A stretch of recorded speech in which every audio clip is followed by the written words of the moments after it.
الحمد لله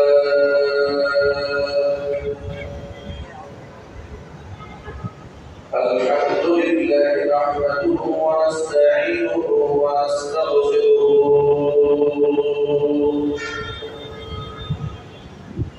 ونؤمن به ونتوكل عليه ونعوذ بالله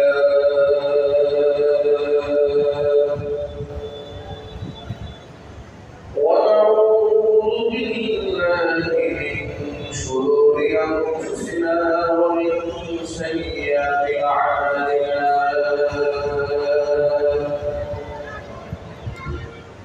من يهده الله فلا مضل له ومن يضلله فلا هادي له وأشهد أن لا إله إلا الله وحده لا شريك له ونشهد أن سيدنا ونبينا وحبيبنا وشفيعنا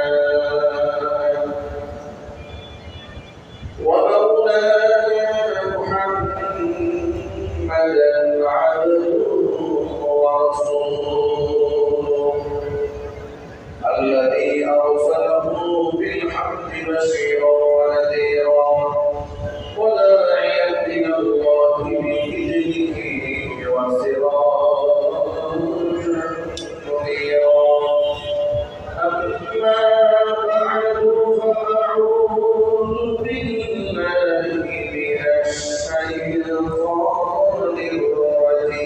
الرجيم بسم الله الرحمن الرحيم إن الله وملائكته يصلون على النبي يا أيها الذين آمنوا صلوا عليه وسلموا تسليما اللهم صل على محمد وعلى آل محمد كما صليت على إبراهيم وعلى إنك حميد مجيد اللهم بارك على محمد وعلى آل محمد كما باركت على إبراهيم وعلى إنك حميد مجيد وقال الله رب العالمين দরবারে আলিশানে লাভ করে শুকরিয়া আদায় করছি যে মহান নবী তার মহান জুমার নামাজ আদায় করার লক্ষ্যে আমাদেরকে দান করে যথা সময়ে উপস্থিত হওয়ার তৌফিক দান করেছেন হৃদয়ের সবচেয়ে বড় ভালোবাসা উজাড় করে শ্রদ্ধা জড়িত কণ্ঠে মহান নবীর শেখানো ভাষায় সর্বদা উঠি জবান ছেড়ে দিয়ে সকলে একযোগে বলছি আলহামদুলিল্লাহ ربنا لك الحمد حمدا كثيرا طيبا مباركا فيه يا ربي لك الحمد كما ينبغي لجلال وجهك وعظيم سلطانك আল্লাহ রাব্বুল আলামিন আমাদের জন্য নামাজকে কবুল করুন আমিন আমাদের জিন্দেগীর গুনাহ খাতা আল্লাহ তাআলা মাফ করে দেন আমিন কাল হাসরের কঠিন ময়দানে আজকের ইবাদত আল্লাহ তাআলা আমাদের সকলের নাজাতের জরিয়া হিসেবে কবুল করুন আমিন হাজির মোহরখানের কবর থেকে আল্লাহ বেহেশতের বাগান বানিয়ে দেন আমিন তার আত্মীয় স্বজনের যারা দুনিয়া থেকে বিদায় পেয়েছেন সকলের কবরের আযাব আল্লাহ তাআলা কিয়ামত পর্যন্ত বন্ধ করে দিন আমিন আদি মহরখান ওয়াকফ এস্টেট কেন্দ্রীয় জামে মসজিদ আল্লাহ তাআলা কিয়ামত পর্যন্ত কবুল করুন আমিন আসদিনের সমস্ত হাজাত আল্লাহ তাআলা তাদের খজানা থেকে মিটিয়ে সর্বোপরি কোরআন সুন্নাহ আলোচনার মাধ্যমে আল্লাহ তাআলা আমাদের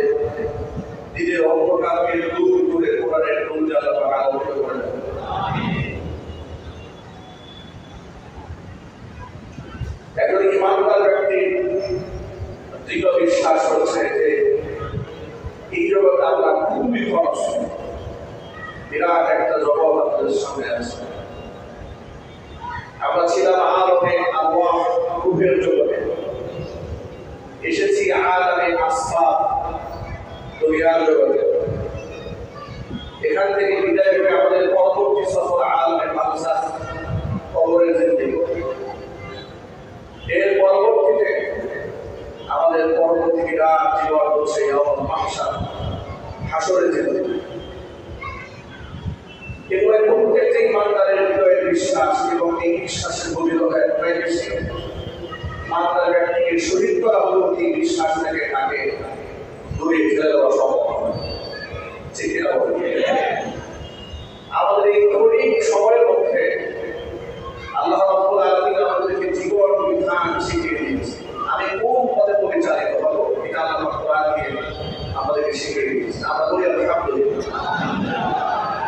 কোরআন ব্যক্তি জীবনের, সামাজিক জীবনের, পারিবারিক জীবনের, রাজনৈতিক জীবনের মধ্যে, আন্তর্জাতিক অঙ্গনের এমন কিছু নাই কোরআন আমাদেরকে বলে দেয়। কোরআন আমাদের সব করে দিচ্ছে। আলহামদুলিল্লাহ। এর মানে হচ্ছে প্রত্যেকটা মুমিন মুসলমান জীবন গঠন করবে কোরআনময় জিন্দেগি। ঠিক না? কোরআনময় জীবন এটা প্রত্যেকটা মুসলমানের গর্ব এবং অহংকার। কোরআনবিহীন কোনো জিন্দেগি হতে পারে না, সুন্নাহবিহীন কোনো জীবন হতে পারে না। কয়েকদিন আগে নারী সংস্কার কমিশন নিয়ে বাংলাদেশে অনেক আলোচনা পর্যালোচনা হয়েছে, হচ্ছে, সামনেও। একটা পয়েন্ট দুদিন আগে লক্ষ্য করেছে, নারী সংস্কার কমিশনের দায়িত্বশীল দুজন মহিলা করে একটা দর্শন অনুষ্ঠানে যাওয়ার পরে তাদেরকে বলা হলো যে আপনি আপনারা যে সংস্কার কমিশনের যে দাবি দাওয়াগুলো এনেছেন এগুলো ধর্মীয় মূল্যবোধের সাথে যায় না। তারা জবাবে বললেন, আমরা এগুলো করার সময় আমরা ধর্মকে আমরা কাছে জানি না, আমরা ধর্মকে বাদ দিয়ে করেছি। একটা রাষ্ট্রের পরিচালনা পরিষদ, একটি রাষ্ট্রের মধ্যে কি কোন অবকাঠামোতে চলবে সেটা ধর্মহীন ভাবে তারা পরিচালনা করার জন্য প্রচেষ্টা চালাচ্ছে। সমাজকে ধর্মহীন করার জন্য প্রচেষ্টা চালাচ্ছে। আমি আপনাদের সকলের কাছে একটা আওয়াজ দিতে চাই। সমাজের কিছু মানুষ আপনাকে জান্নাতের পথে রাখবে, কিছু মানুষ আপনাকে জাহান্নামের পথে রাখবে। কিছু মানুষ আপনাকে পরকাল মুখী করবে, কিছু মানুষ আপনাকে দুনিয়া মুখী করবে।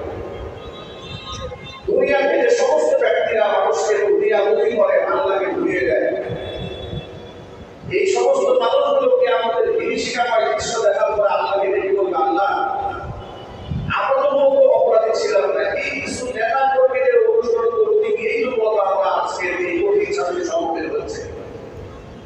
আল্লাহ তুমি এক কাজ করো, যে সমস্ত নেতারা আমাদেরকে তোমাকে ভুলিয়ে জাহান্নামে পাঠিয়েছে, যারা আমাদেরকে গুমরাহ করেছে, আল্লাহ তুমি এদেরকে জাহান্নামে দ্বিগুণ শাস্তি প্রদান করো। কিয়ামতের দিনে আল্লাহকে বলবে, আল্লাহ বলবেন দ্বিগুণ শাস্তি শুধুমাত্র নেতারা ভোগ করবে না, যে সমস্ত অনুসারীরা আমার কোরআন বাদ দিয়ে, পরকালের ঠিকানা চেতনা বাদ দিয়ে ওই সমস্ত নির্মূল নেতা এবং নেত্রীদের আনন্দ মেনে দুনিয়াতে পঞ্চায়েত জিন্দেগিটা করে করেছে, তাদের প্রত্যেকের জন্য জাহান্নামের দ্বিগুণ শাস্তি। চিৎকারে বলতে আলহামদুলিল্লাহ। সকলে কথা খুব ভালো করে মনে রাখবেন। আমাদের মানুষ একা একা জান্নাতেও যাবে না, আবার একা একা মানুষ জাহান্নামেও যাবে না। মানুষ দলবদ্ধ হয়ে জান্নাতে যাবে, আবার দলবদ্ধ হয়ে জাহান্নামেও যাবে। সূরা জুমারের মধ্যে আল্লাহ বলেছেন, ওয়াসিকাল্লাযীনা কাফারু ইলা জাহান্নামা যুমারা, যে সমস্ত ব্যক্তিরা কুফরি করেছে এদেরকে দলে দলে জাহান্নামের দিকে নিয়ে যাওয়া হবে। আবার পরে আল্লাহ বলেছেন, ওয়াসিকাল্লাযীনা তাকাউ রাব্বাহুম ইলাল জান্নাতি যুমারা, তাকওয়া মানে পরহেজগার ব্যক্তিদেরকে দলে দলে জান্নাতে নিয়ে যাওয়া হবে।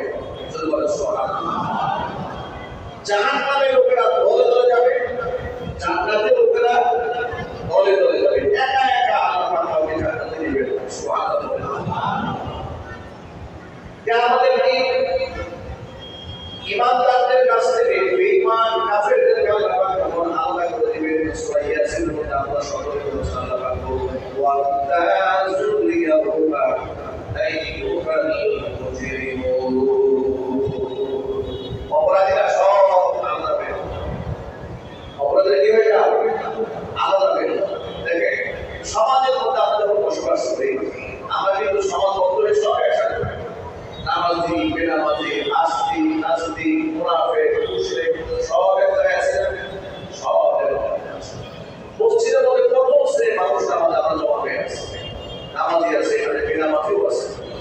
কিন্তু আমরা আমাদের দৃষ্টি ধারণা রাখতে চাই আল্লাহ পাক যেন আমাদের কাউকে বেনামাজি না দেখুন সমাজের মধ্যে আমার সমাজ বদলে সবাই সুন্দর করে বসবাস করে। অনেক অপরাধী ব্যক্তিরা সমাজের মধ্যে সম্মানের আসন নিয়ে বসবাস করে, ঠিক না? অনেক পাপিষ্ঠ ব্যক্তিরা সমাজের মধ্যে সম্মান পায়, কারণ সেটা পাপ করে পাপের কোনো দুর্গন্ধ নেই। পাপের যদি দুর্গন্ধ থাকতো তাহলে সমাজের সমস্ত অপরাধী মানুষগুলো থেকে লোকেরা সদস্যকে লোকেরা দূরে চলে যেত। কেমন আল্লাহ একটা ঘোষণা দিলেন, অপরাধীরা আলাদা হয়ে আপনি কি কল্পনা করেন আল্লাহ একটা ঘোষণা দেবেন অপরাধীরা আলাদা হয়ে যায়। ওরা বলেছে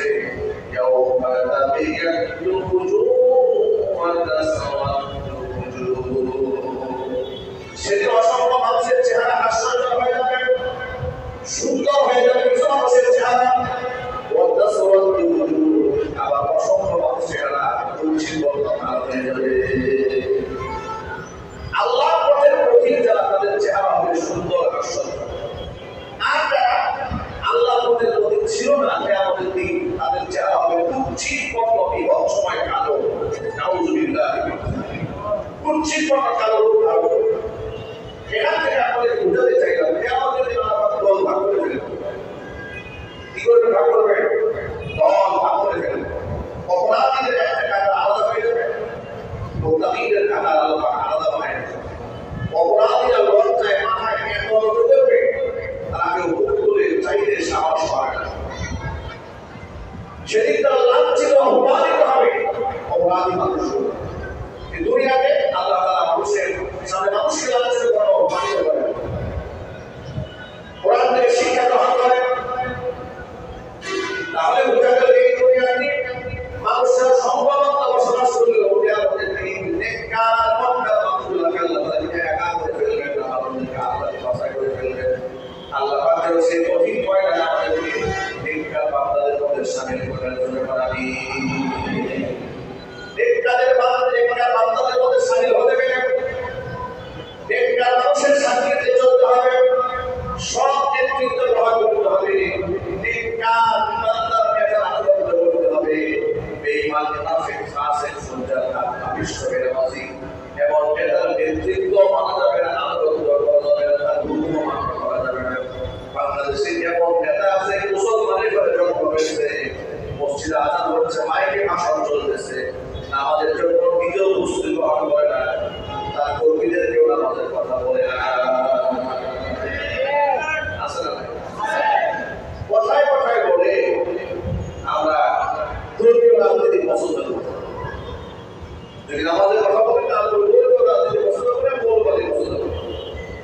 নামাজ তো আমার অস্তিত্বের সাথে সম্পর্ক, ঠিক কিনা বলেন?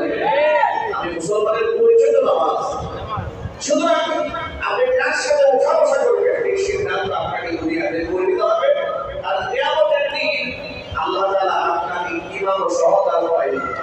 কি সহদার করাবেন? আপনার নেতা সহ আল্লাহ পাক আপনাকে দান করে। এখন আমি যদি আপনাদেরকে ছোট্ট একটা প্রশ্ন করি, আপনারা ইমামদার মতো জবাব দেবেন। আপনাকে কাল হাসরের ময়দানে ফেরাউন, আদ ও নমরুদ এদের মতো নেতা আনুগত্যশীল হয়ে হাসরের মাঠে দাঁড়াতে চায়? আবু জাহালের মতো ব্যক্তিদের পেছনে আমরা দাঁড়াতে চাই? নরেন্দ্র মোদীর পক্ষ হয়ে দাঁড়াতে চাই? আমরা খুনি স্বৈরাচারীর পক্ষ হয়ে দাঁড়াতে চাই?